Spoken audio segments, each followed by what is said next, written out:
Hello बच्चों, कैसे हैं आप सब। आज हम कक्षा 7 के भूगोल को पढ़ेंगे।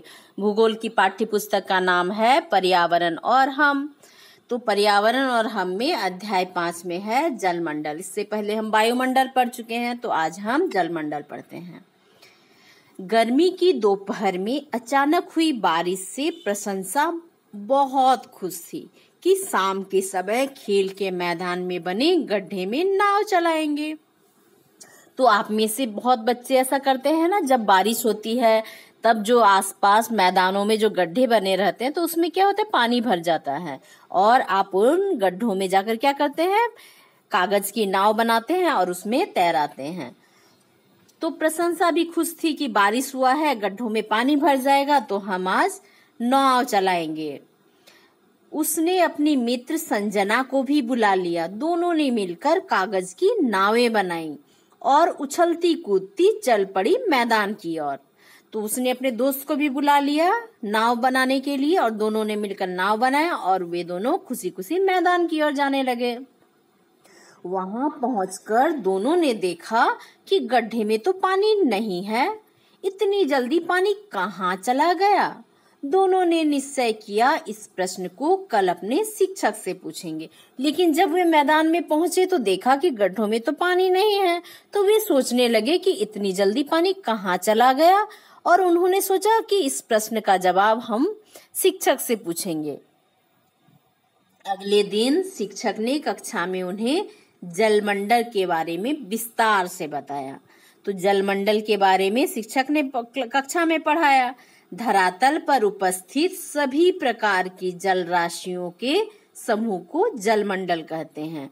तो इसके अंतर्गत क्या क्या आएंगे? धरातल मतलब पृथ्वी के ऊपर जितनी भी तरह की जल है, जल राशियां हैं, उसके समूह को जलमंडल कहा जाता है। जो पानी के समूह हैं, चाहे वो इसके अंतर्गत महासागर भी आ सकते हैं, हिमनद आ सकते हैं। हिमनद मतलब बर्फीली नदियां, नदी आ सकते हैं, झील आ सकते हैं, भूमिगत जल, वायुमंडलीय जलवाष्प आदि इसमें शामिल हैं। जल के स्थान में परिवर्तन होते रहते हैं और जल का जो स्थान है उसमें भी परिवर्तन होता रहता है। तो जो महासागर है उसके जल हो सकते हैं, जो हिम नदी हैं, बर्फीली नदियां हैं, वे नदियां झील हो सकती हैं। भूमिगत जल मतलब जो मिट्टी के नीचे जल जमा हो जाता है, जिसको हम कुएं के द्वारा या फिर चापाकल के द्वारा प्राप्त करते हैं, तो वो हुआ भूमिगत जल। और वायुमंडल में भी जो जलवाष्प होते हैं, जल के कण होते हैं, तो वो भी जलमंडल में ही शामिल होते हैं। अब देखिए जल चक्र। तो इस तरह से आप जलमंडल समझ गए, मतलब जल जिस भी रूप में हो वे सारे जल के समूहों को मिलाकर जलमंडल बनता है। तो जल चक्र के बारे में देखते हैं। तो जल चक्र क्या है? वाटर साइकिल क्या है? पृथ्वी पर उपस्थित जल का प्रभाव महासागर, वायुमंडल एवं स्थलमंडल के बीच लगातार होता रहता है। तो पृथ्वी पर जो जल है उसका वो एक स्थान में नहीं रहता, उसका प्रभाव होते रहता है। तो एक रूप से दूसरे रूप में बदलते रहता है और इसे ही जल चक्र कहते हैं। जल चक्र किसे कहते हैं? पृथ्वी पर उपस्थित जल का प्रभाव महासागर, वायुमंडल एवं स्थलमंडल के बीच लगातार होता रहता है, इसे ही जल चक्र कहते हैं। तो किस तरह से होता है महासागर से वायुमंडल में? तो सूर्य का प्रकाश जब पृथ्वी पर पड़ता है, महासागरीय जल पर पड़ता है, तो महासागरीय जल क्या होता है? गर्म होकर भाप बनकर ऊपर उठ जाता है। तो इस क्रिया को कहते हैं बाष्पीकरण। और जब ऊपर उठकर वायुमंडल में चला जाता है तो वो हो गया बादल का रूप में, और वहां पर जाकर जमा होता है, संघनित होता है। जमा होना क्या हुआ? संघनित होना। संघनित होकर बादल का रूप लेता है और जब ये भारी हो जाता है बादल, तब क्या होता है? उसमें से बारिश होने लगती है, वर्षा के बूंद के रूप में नीचे आ जाता है, फिर से स्थल भाग में आ जाता है। तो इसी तरह से जल का एक चक्र बनता है, जैसे आप चित्र में देख रहे हैं। इस चित्र में दिख रहा है ना, देखिए यहाँ है महासागरीय जल, यहाँ सूर्य का प्रकाश पड़ रहा है। सूर्य के प्रकाश से क्या है, जब भी सूर्य का प्रकाश पड़ता है तो क्या होता है कि भाप बनता है। यदि आप ये देखना चाहते हैं तो एक कटोरी में आप पानी भरिए और उसको धूप में रख दीजिए। पूरे दोपहर उसको धूप में रहने दीजिए, और जब धूप कमने लगे तब आप उस कटोरी को देखिए, तो देखिएगा कि वो पानी जो भरा हुआ था कटोरी में वो कम हो गया। तो ये कम कैसे हो गया? ये सूर्य का ताप पड़ने से जो पानी था वो गर्म होकर भाप बनकर ऊपर चला गया। तो यही होता है महासागरों में भी, जब सूर्य का प्रकाश पड़ता है तो पानी भाप बनकर ऊपर चला जाता है, और इस प्रक्रिया को कहते हैं बाष्पीकरण। और बाष्पीकरण के बाद ये देखिए वायुमंडल में ये बाष्प जो भाप होते हैं ये घूमते रहते हैं, फिर ये आपस में जमा होते हैं, और ये जमा होने की जो प्रक्रिया है उसको संघनन करते हैं। और जब बादल बनकर जमा होते हैं तब बहुत ज्यादा भारी हो जाता है, और जहां उसको ठंडक मिलती है, जैसे जंगल के ऊपर या फिर किसी पहाड़ के रास्ते में आ जाने पर, तो इससे क्या होता है, ये भारी होकर बरसने पानी के रूप में, वर्षा के रूप में फिर से स्थल भाग में आ जाते हैं। तो यही प्रक्रिया है। देखिए यहाँ वर्षा के रूप में नीचे आ रहे हैं ना, तो ये हो गया बरसन। पहला हुआ बाष्पीकरण, फिर यहाँ हो गया संघनन, फिर बरसन। तो पृथ्वी पर जो जल आज से हजारों वर्ष पूर्व उपस्थित था वही जल आज भी है, सिर्फ उसका चक्रण होता रहता है। तो हजारों वर्ष पहले जितना पानी पृथ्वी पर था अब भी वही पानी है, लेकिन उसका क्या है, एक रूप से दूसरे रूप में चक्रण परिवर्तन होते रहता है। सूर्य की गर्मी के कारण जल राशि जल वाष्प में परिवर्तित हो जाती है, और परिवर्तित होकर वायुमंडल में चला जाता है, और वहां जल वाष्प ठंडा होकर संघनित हो जाता है। और जब ये ठंडा होता है तो संघनित हो जाता है, संघनित होकर बादल का रूप ले लेता है, और फिर पुनः वर्षा, ओला या हिमपात के या ओस के रूप में स्थल में आ जाता है। तो उसके कई रूप है। वर्षा तो है ही, साथ ही कभी कभी आप बारिश के साथ बर्फ गिरते हुए देखते हैं ना, तो उसे ओला कहते हैं, या फिर हिमपात कहते हैं, बर्फ गिरना, या फिर ओस। सुबह जब आप उठते हैं नींद से तब देखते होंगे कि पेड़ों पर, फूल के ऊपर छोटे छोटे पानी के बूंद हैं, तो ये क्या है, इसको ओस कहते हैं। और ये भाप बनने का प्रक्रिया आप देखे होंगे, जब आपकी माँ खाना बना रही है, चावल चढ़ाई, पानी चढ़ाई है, उसके बाद उसमें चावल डाली है, उसके बाद देखिएगा ऊपर भाप निकल रहा है। कभी यदि उसके ऊपर, बर्तन के ऊपर आप कोई प्लेट रख देते थोड़ी ऊंचाई पर, तो देखिएगा कि वो ठंडा होकर पानी का रूप ले लिया। तो यही है भाप। ठीक है, तो आज ये समझ गए आप, जल चक्र समझ गए, किस तरह से जल का चक्र होता है। के रूप में वापस लौट आते हैं, ओस के रूप में। हमारी पृथ्वी एक थलसाला की तरह है। तो हमारा पृथ्वी क्या है, एक थाले के समान है। थलसाला एक बंद कांच के बर्तन की तरह होता है। थलसाला कैसा है, जैसे एक कांच का बर्तन है और उसके चारों ओर क्या है, ढका हुआ है, मतलब निकलने का कहीं रास्ता नहीं है। तो जिसमें छोटे पौधे रखे जाते हैं, इनको अधिक जल की आवश्यकता होती है। तो क्या है, इसमें पौधे रखे जाते हैं और उसको जल की अधिक आवश्यकता होती है। तो पृथ्वी पर जल का वितरण, पृथ्वी पर जल का वितरण किस प्रकार है उसको देखते हैं। प्रशंसा और संजना की बात को समझने के लिए शिक्षक ने बच्चों को पृथ्वी पर जल के वितरण के बारे में समझाया, ताकि जो प्रशंसा और संजना का जो सवाल है वो क्लियर हो जाए। इसलिए शिक्षक ने बताया कि जल का किस तरह से वितरण है। तो पृथ्वी पर उपलब्ध जल की कुल मात्रा का लगभग 2.7% स्वच्छ जल के रूप में है। जल का 97.3% भाग लवणीय जल के रूप में है। महासागरों में है, मतलब 2.7% स्वच्छ जल है जो हमारे पीने योग्य है, लेकिन 97.3 भाग जो लवणीय जल है वो महासागरों में है, और जो हमारे पीने योग्य नहीं है, हमारे व्यवहार योग्य नहीं है। तो जल तो है, पृथ्वी का 3/4 भाग जल है, लेकिन फिर भी क्या है, हमारे लिए जो मीठा जल उपलब्ध है वो बहुत कम मात्रा में है। पृथ्वी पर जल के वितरण को तालिका में प्रदर्शित किया गया है। तो इस प्रकार हम पाते हैं कि पृथ्वी पर उपलब्ध कुल जल का लगभग 97% भाग महासागरों में और केवल 3% भाग महाद्वीपों पर है। जो नदियों में, तालाब में, झीलों में है, तो वो है 3% भाग। महाद्वीपीय जल में भी 2% अंटार्कटिका एवं अन्य ऊंचे पर्वतों पर हिमनद के रूप में है। तो ये जो 3% है, तो उसका भी 2% भाग जो अंटार्कटिका, जो हमारे ध्रुव है, जिसमें बर्फ के रूप में ये जल जमा हुआ है, या फिर जो ऊंचे पर्वत है, जैसे हिमालय पर्वत है, तो उसके ऊपर जमा है, जो उसमें हिमनद है तो उसमें जमा है। तो लगभग 1%, जो 3% में से 2% चला गया अंटार्कटिका और ऊंचे पहाड़ों पर, तो शेष सिर्फ कितना बचा? 1% जल ही नदियों में है, और बाकी भूमिगत जल झीलों में, तालाबों में उपलब्ध है, जो मनुष्य, पादप तथा अन्य जीवों के लिए उपयोग में आता है। तो प्रति 1000 ग्राम जल की मात्रा में उपलब्ध लवण की मात्रा को लवणीयता कहते हैं। लवणता, समुद्री जल की लवणता 35 ग्राम प्रति 1000 ग्राम जल है।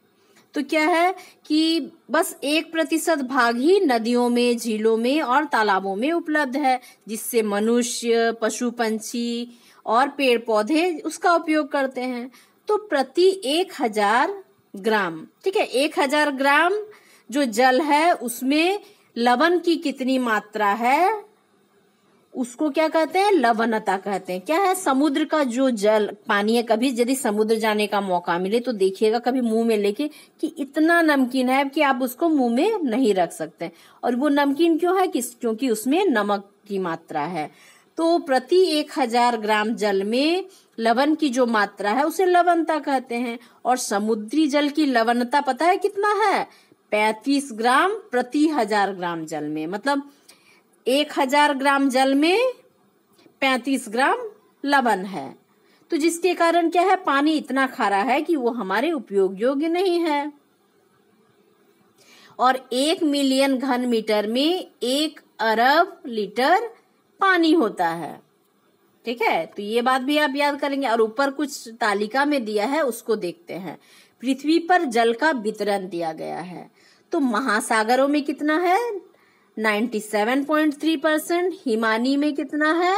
हिमानी मतलब जो बर्फ के ग्लेशियर है, तो उसमें है 2%। भूमिगत जल कितना है?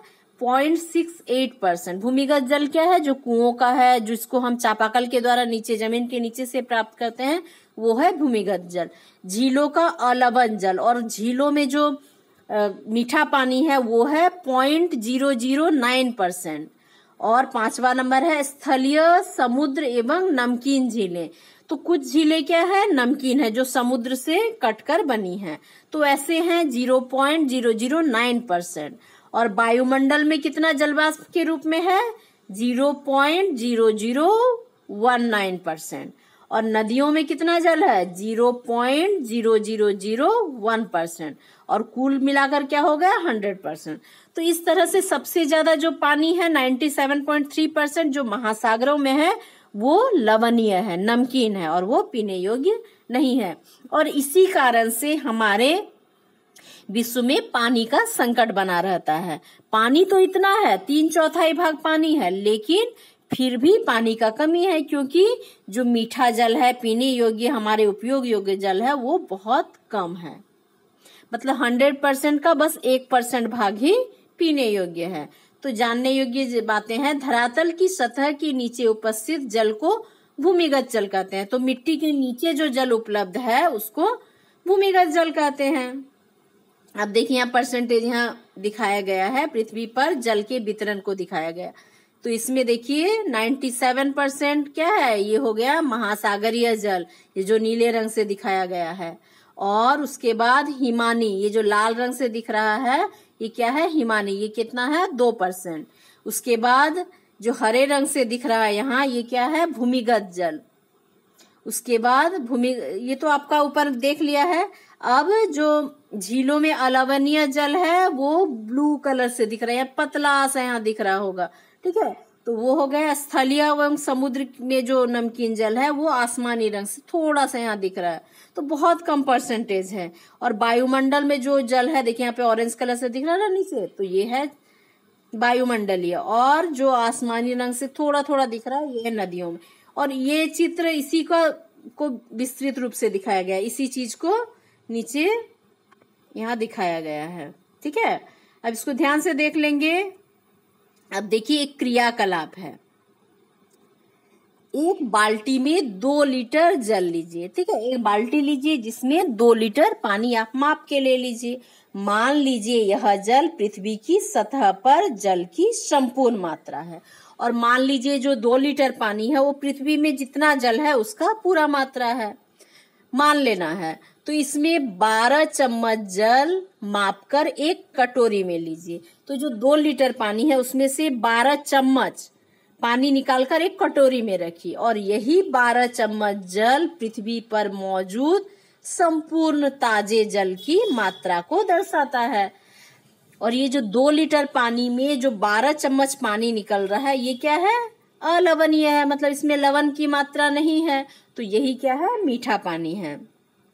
बचा हुआ शेष जल महासागरों में मौजूद लवणीय जल है, और जो बाकी 2 लीटर का 12 चम्मच निकालने के बाद जो बचता है वो क्या है? महासागरीय जल है। और 12 चम्मच क्या है? अलवणीय जल है। उसमें से 12 चम्मच में से 9 चम्मच क्या होगा? हिमनदी, जो बर्फ के रूप में है, हिमनद। और 1 चम्मच क्या होगा? भौम जल, मतलब भूमिगत जल। और आधा चम्मच क्या होगा? मीठे पानी की झील। और 1 बूंद क्या होगा? नदी का पानी के रूप में विभाजन। तो इससे आप अंदाजा लगा सकते हैं कि पानी का वितरण हमारे विश्व पृथ्वी पर किस तरह से बटा हुआ है। तो ये जो चम्मच से दिखाया जा रहा है, तो इसको आप अंदाजा लगा सकते हैं, इसलिए ये मात्रा दिखाया गया कम मात्रा में। मतलब बस 1 बूंद, यदि 2 लीटर पानी में से 1 बूंद ही क्या है? नदी में बहता हुआ पानी है। उसका 9 चम्मच क्या है? बर्फ के रूप में है। 1 चम्मच भूमिगत जल है, और आधा चम्मच मीठा पानी। तो कितना कम मात्रा में है ना? और सबसे ज्यादा क्या है? समुद्र में, महासागरों में। ये जो नीले रंग से दिख रहा है ना, सारा क्षेत्र क्या है? महासागर का है। और ये क्या है? जल से ही भरा है, पानी से बना है। अब देखिए महासागर, झीलों एवं नदियां यहाँ दिखाया गया है। दक्षिण महासागर, प्रशांत महासागर, दक्षिण अटलांटिक महासागर। देखिए प्रशांत महासागर, इधर से पृथ्वी क्या है? गोल है, तो इधर से घूमकर इधर जब ज्वाइन करेंगे तो ये भी है प्रशांत महासागर। उत्तरी अटलांटिक महासागर। उसके बाद यहाँ पे कुछ सागरों को दिखाया गया है, झीलों को दिखाया, जैसे मैकेंजी नदी, हडसन खाड़ी, उत्तरी अमेरिका का सुपीरियर झील, हारन झील, मिशिगन झील, एरी झील, ओंटेरियो झील, मिसिसिपी नदी। यहाँ पे कैरेबियन सागर को दिखाया गया, अमेजन नदी। और ये क्या है? ये उत्तरी अमेरिका है, और ये नीचे क्या है? दक्षिणी अमेरिका। पाराग्वे नदी। और ये देखिए अफ्रीका दिखाया गया है। अफ्रीका में यहाँ नील नदी, नाइजर नदी, विक्टोरिया झील, यहाँ जो नीचे अंदर दिख रहा है, लाल सागर, भूमध्य सागर। भूमध्य सागर क्या है? भूमि के मध्य में है, और इसीलिए भूमध्य सागर। ये काला सागर, कैस्पियन सागर, ये इधर एशिया, यूरोप में दिखाया जा रहा है। उत्तरी सागर, और ये एशिया में दिखाया जा रहा है। हुआंगो नदी, यहाँ गंगा नदी। इधर क्या है? ऑस्ट्रेलिया में डार्लिंग नदी, यह है ऑस्ट्रेलिया। तो इस तरह से विश्व के मानचित्र में महासागर, झीलों और नदियों को दिखाया गया। इसे आप ध्यान से देखेंगे। आगे क्या है? महासागरीय जल की गतियां। तो महासागरीय जल में किस तरह से गति होती है उसके बारे में देखते हैं। दूर से देखने पर महासागर का जल शांत एवं स्थिर प्रतीत होता है, लेकिन वास्तव में क्या है? ऐसा है? ऐसा नहीं है। महासागर का जल भी लगातार गतिशील है, उसमें गति हो रही है। महासागरीय जल में 3 प्रकार की गति होती है। पहला क्या है? तरंग, दूसरा है ज्वार भाटा, और तीसरा है महासागरीय धारा, जिसे आगे हम देखेंगे। तो पहला तरंग, दूसरा ज्वार भाटा, तीसरा है महासागरीय धारा। पहला है तरंग या वेव। महासागरीय सतह पर जल लगातार उठता है और गिरता है, और इन्हें क्या कहते हैं? तरंग कहते हैं। महासागर का जल थोड़ा ऊपर उठता है, थोड़ा नीचे उतरता है, तो इसे तरंग कहते हैं। तरंग सागरीय जल की सतह पर पवन के घर्षण के द्वारा उत्पन्न होता है। और जब समुद्र का ऊपरी सतह है उसमें हवा जब उससे घर्षण सटती है, पवन जब उससे सटती है तो उसमें घर्षण होता है और मतलब घिसता है, और इसी घर्षण के कारण ही तरंग उत्पन्न होती है। इन तरंगों की गति दोलनात्मक होती है। तरंगों की गति कैसे, तो दोलना, झूला कैसे होता है, आगे पीछे, तो ऐसे ही गति होती है इन तरंगों की। तूफान के दौरान तेज पवन चलने के कारण काफी विशाल एवं ऊंचाई वाला तरंग उत्पन्न होता है। और जब तूफान आता है, तेज हवा चलता है, तब जो तरंग का गति होता है, इसका ऊंचाई होता है, ये काफी बढ़ जाता है। तो कभी कभी भूकंप के कारण, ज्वालामुखी या फिर भूस्खलन के कारण कभी कभी महासागरीय जल का अत्यंत विस्थापन हो जाता है। महासागरीय का जल, जो जल है महासागर का, वो काफी हट जाता है अपने जगह से। इसके कारण 15 मीटर की ऊंचाई तक की ज्वारीय तरंगे उठती है, जिन्हें सुनामी कहते हैं। तो सुनामी का आप नाम सुने हैं। तो कभी कभी तेज हवा या फिर भूकंप या फिर ज्वालामुखी या भूस्खलन के कारण क्या है, समुद्र की ओर से तेज क्या होता है, ऊंची ऊंची तरंगे उठती है, और जिससे क्या होता है, बहुत जो तटीय क्षेत्र है वहां बहुत हानि होती है, जानमाल की हानि होती है, आसपास के जो घर होते हैं वे भी टूट जाते हैं। तो ये क्या है, सुनामी एक तरह का ज्वारीय तरंग है। तो आपने सुना होगा सुनामी का नाम, 2004 में जो उठा था, और आपने देखा नहीं होगा हो सकता है, लेकिन आपने सुना जरूर होगा। तो इस कारण से क्या है, ज्वारीय तरंगे उठती हैं। तो सुनामी के बारे में थोड़ा देख लेते हैं। पृथ्वी पर तांडव। सुनामी के कारण पृथ्वी में बहुत ज्यादा क्षति हुई थी। जो समुद्र तटीय क्षेत्र थे उनको बहुत ही ज्यादा नुकसान हुआ था।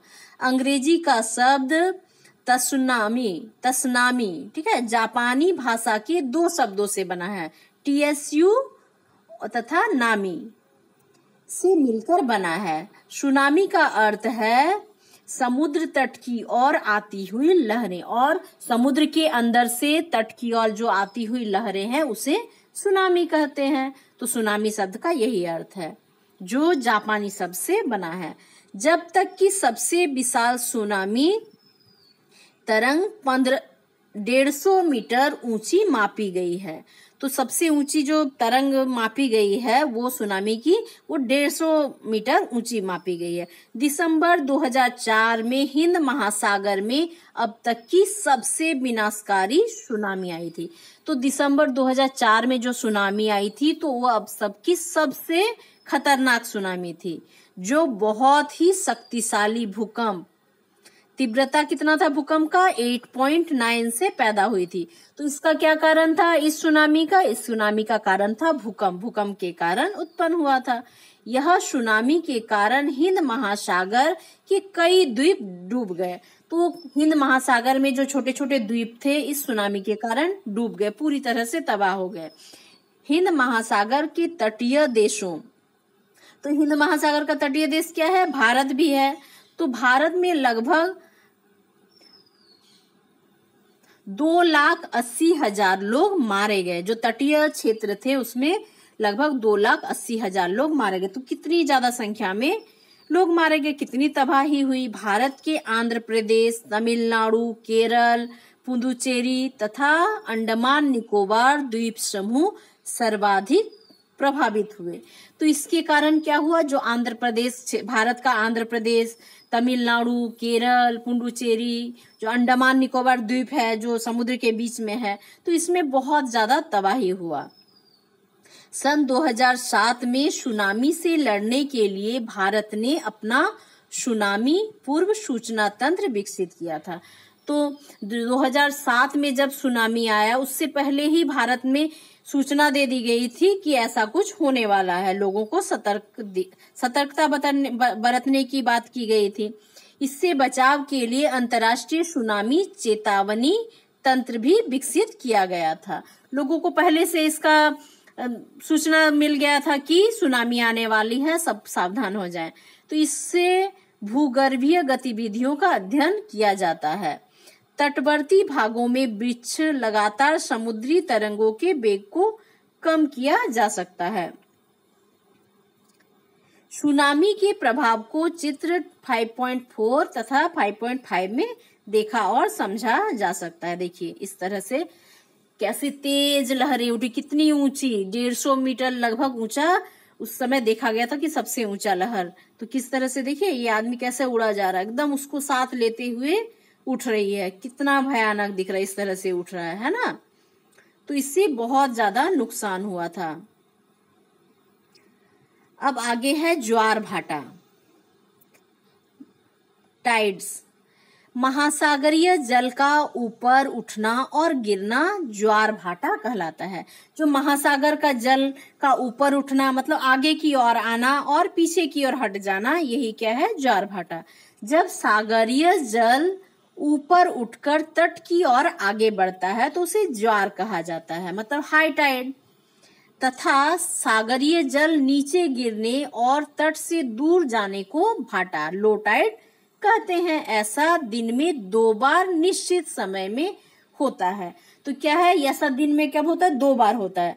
तो क्या होता है कि समुद्र का जल जब तट की ओर आगे बढ़ता है, समुद्र के किनारे की ओर आगे बढ़ता है तो उसे ज्वार कहते हैं, और जब किनारे से समुद्र की ओर पीछे हटता है तो उसे भाटा कहते हैं।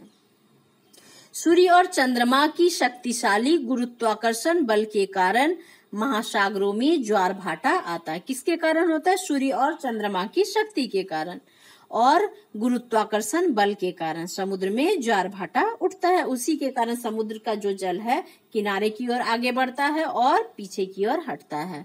ज्वार की उत्पत्ति के लिए प्रमुख उत्तरदायी कारकों में चंद्रमा का पृथ्वी के नजदीक होना है। तो ज्वार का प्रमुख कारण क्या है, जब चंद्रमा पृथ्वी के काफी नजदीक रहती है तो उसके कारण क्या होता है, ज्वार उत्पन्न होता है। जबकि सूर्य पृथ्वी से काफी दूर होने के कारण ज्वार की उत्पत्ति भी बहुत ही छोटा योगदान दे पाता है। और क्या है, सूर्य का पृथ्वी का दूरी काफी ज्यादा है, जिसके कारण चंद्रमा के कारण ही ज्यादा ज्वार उठता है और सूर्य के कारण थोड़ा कम उठता है। अब देखते हैं बृहद ज्वार। 2 तरह के ज्वार है, एक बृहद ज्वार, एक लघु ज्वार। तो पूर्णिमा और अमावस्या के दिन सूर्य, चंद्रमा एवं पृथ्वी तीनों एक सीध में होते हैं। तो जब पूर्णिमा या अमावस्या का दिन होता है तो सूर्य, पृथ्वी और चंद्रमा तीनों एक ही लाइन में होते हैं। तो दोनों की आकर्षण शक्ति एक साथ मिलकर काम करता है। जो सूर्य का और चंद्रमा का है, दोनों का आकर्षण शक्ति एक साथ मिलकर काम करता है। तो इस समय क्या होता है, सबसे ऊंचा ज्वार उत्पन्न होता है। और जो ज्वार होता है दोनों का एक साथ मिला हुआ शक्ति होता है, जिससे क्या होता है, ज्वार बहुत ऊंचा उठता है। इस ज्वार को बृहद ज्वार कहते हैं। और ये ज्वार काफी ऊंचा होता है, इसलिए इसे क्या कहते हैं, बृहद ज्वार कहते हैं। अब दूसरा है लघु ज्वार। प्रत्येक महीने की कृष्ण पक्ष एवं शुक्ल पक्ष की अष्टमी को, ठीक है, ये पूर्णिमा और अमावस्या को बृहद ज्वार उठता है, लेकिन प्रत्येक कृष्ण पक्ष एवं शुक्ल पक्ष का जो अष्टमी को क्या होता है, सूर्य और चंद्रमा और पृथ्वी मिलाकर समकोण बनाते हैं। सूर्य, चंद्रमा और पृथ्वी इस तरह से होता है, ठीक है, समकोण बनाते हैं। और इस समय सूर्य और चंद्रमा के आकर्षण बल एक दूसरे के विपरीत कार्य करते हैं, एक दूसरे के विपरीत काम करते हैं। मतलब उसमें जैसे एक सीध में होता है तो दोनों का बल एक साथ काम करता है, लेकिन इसमें क्या है, दोनों का बल उल्टा काम करता है। तो इस समय सूर्य और चंद्रमा के आकर्षण बल एक दूसरे के विपरीत कार्य करते हैं, एक दूसरे का उल्टा काम करता है। और इस कारण जो ज्वार होता है वो लघु होता है, छोटा होता है। तो दोनों का शक्ति एक साथ मिलता है तो बृहद ज्वार उत्पन्न होता है। और जब दोनों का शक्ति अलग अलग विपरीत दिशा में लगता है तो छोटा सा मतलब कम ऊंचाई वाला ज्वार उत्पन्न होता है। ज्वार मतलब समुद्र से किनारे की ओर समुद्र का गति करना, लहरों का गति किनारे की ओर होना। देखिए चंद्रमा का अंडाकार परिभ्रमण कक्ष यहाँ दिखाया गया है। तो देखिए ये है चंद्रमा, तो इसका पक्ष कैसा है, ये अंडाकार है, मतलब पूरा इस तरह का गोल नहीं है। तो ये कैसा है, ये अंडाकार है। और ये देखिए ये है पृथ्वी, और ये चंद्रमा चारों ओर चक्कर लगा रहा है पृथ्वी के अंडाकार पथ में, ठीक है। तो चंद्रमा से पृथ्वी का जो मैक्सिमम दूरी है, मतलब बहुत सबसे ज्यादा दूर है, वो है 4,07,000 किलोमीटर। तो इसे क्या कहते हैं, जब पृथ्वी और चंद्रमा की दूरी सबसे ज्यादा होती है तब उसको कहते हैं अपभू, और जब पृथ्वी और चंद्रमा के बीच की दूरी कम होते हैं तो उसे कहते हैं उपभू। तो इसमें क्या हो जाता है, अपभू और उपभू, देख रहे हैं। तो ये हो गया 4,07,000 किलोमीटर, यहाँ 3,56,000 किलोमीटर। और जब सूर्य और चंद्रमा की दूरी ज्यादा होती है तो उसे अपभू, और पृथ्वी और चंद्रमा की दूरी सबसे नजदीक होती है तो वो हो गया उपभू, क्योंकि ये अंडाकार पथ में घूमती है तो कहीं पर ज्यादा कहीं पर कम हो सकता है। ठीक है, ये पथ जान गए। अब देखिए ज्वार भाटा का महत्व। तो ज्वार भाटा का क्या महत्व है, ये क्रियाकलाप है। ज्वार भाटा पर सूर्य की अपेक्षा चंद्रमा के गुरुत्वाकर्षण बल का प्रभाव ज्यादा क्यों पड़ता है, तो इसको देखते हैं। तो ज्वार भाटा पर सूर्य की अपेक्षा चंद्रमा का जो गुरुत्वाकर्षण बल है वो ज्यादा पड़ता है, क्योंकि सूर्य की दूरी क्या है, ज्यादा है, और चंद्रमा पृथ्वी से काफी नजदीक है। तो इसी कारण से चंद्रमा का प्रभाव ज्यादा पड़ता है और सूर्य का कम। तो इसमें है, पहला है समुद्र में होने वाले परिवहन को नौ संचालन कहते हैं। तो समुद्र में जो परिवहन होता है उसको नौ संचालन कहते हैं। उच्च ज्वार नौ संचालन में सहायक होता है। तो जो ऊंचा ज्वार उठता है वो नौ संचालन में सहायक होता है। उच्च ज्वार के समय नदियों के मुहाने का पानी की गहराई बढ़ जाती है। और मुहाना किसे कहते हैं, जब समुद्र में जाकर जहां नदियां मिलती है उसे मुहाना कहते हैं। तो जब उच्च ज्वार होता है तो उस समय मुहाने में क्या है, पानी का जो गहराई है काफी बढ़ जाता है, जिससे जहाजों को नदी बंदरगाह तक पहुंचने में सुविधा होता है। और इससे जो नदी होता है जहां पर आकर जहाज जहां पर रुकता है समुद्र में तो उसको बंदरगाह कहते हैं। तो बंदरगाह में आने की में सुविधा होता है जब उच्च ज्वार होता है जहाजों को। कोलकाता का बंदरगाह जो हुगली नदी पर स्थित है उच्च ज्वार पर आश्रित है। तो जो हुगली नदी पर बना कोलकाता का बंदरगाह है तो वो उच्च ज्वार पर आश्रित है, क्योंकि जब उच्च ज्वार होगा तब मुहाने में गहराई बढ़ेगा और उस समय जो जहाज है समुद्री जहाज तो वो अपने बंदरगाह तक पहुंच पाएंगे। 2 नंबर, उच्च ज्वार नदियों के मुहाने में जमा होने वाले तलछट को अपने साथ बहाकर ले जाता है। जब उच्च ज्वार उठता है तब जो नदी के मुहाने, मतलब मुहाना मतलब क्या, जहां नदी समुद्र में मिलता है, तो मुहाने में जो जमा होने वाले अवशेष पदार्थ है तो उसको क्या करता है, उच्च ज्वार होने पर वो मुहाने से बहकर दूर चला जाता है। और तीसरा है, उच्च ज्वार के दौरान मछलियां तट के नजदीक आ जाती है, जिससे मछुआरों को काफी सुविधा होती है। और उच्च ज्वार होता है तो क्या होता है, जो मछली होती है वो समुद्र के किनारे तरफ आ जाती है और मछुआरे को ज्यादा मछलियां मिलती हैं। अब यहाँ और 2 पॉइंट है, जैसे 4 नंबर, महासागरों के कुछ स्थानों पर ज्वार भाटे से जल में होने वाले उतार चढ़ाव का उपयोग विद्युत ऊर्जा उत्पादन में किया जाता है। तो क्या है, ज्वारीय ऊर्जा जो उत्पन्न किया जाता है वो समुद्र के किनारे संयंत्र को लगाया जाता है। तो इसमें जो ज्वार भाटा आता है, समुद्र का पानी आगे उठता जाता है फिर वापस आता है, तो इसी के बीच में वो संयंत्र लगाया जाता है। और पानी के आगे जाने और पीछे हटने से वहां लगा संयंत्र में लगा जो टारबाइन होता है वो घूमता है और तेजी से घूमने से बिजली उत्पन्न होता है। तो इसका उपयोग विद्युत उत्पादन के लिए भी किया जाता है। तो इस प्रकार की ऊर्जा को ज्वारीय ऊर्जा या फिर टाइडल एनर्जी कहते हैं। तो इससे भी ऊर्जा उत्पन्न होता है। और 5 नंबर है, कई स्थानों पर उच्च ज्वार के समय सागर जल को समुद्र तट के किनारे निम्न भूमि पर जमा कर लिया जाता है, जिसका उपयोग नमक बनाने में किया जाता है। तो जब उच्च ज्वार होता है तो क्या होता है, समुद्र से काफी बाहर की तरफ पानी आता है और बाहर समुद्र के बाहर क्या कहते हैं, छोटे छोटे गड्ढे बना दिए जाते हैं जिसमें जो समुद्र का पानी है वो जमा हो जाता है। और जिससे क्या होता है, वो जमा होकर वो पानी सूर्य के प्रकाश से बाष्पीकृत होकर ऊपर चला जाता है और धीरे धीरे क्या है, पानी ऊपर चला जाता है और जो नमक है वो शेष उस गड्ढों में रह जाता है। तो इस तरह से नमक तैयार किया जाता है। तो आज इतना ही पढ़ते हैं। इतना में यदि आपको कुछ दिक्कत हो तो मुझसे जरूर कहेंगे। तो इसका जो कुछ भाग बाकी रह गया है इसको नेक्स्ट वीडियो में कंप्लीट करेंगे। तो आज के लिए इतना ही। Thank you.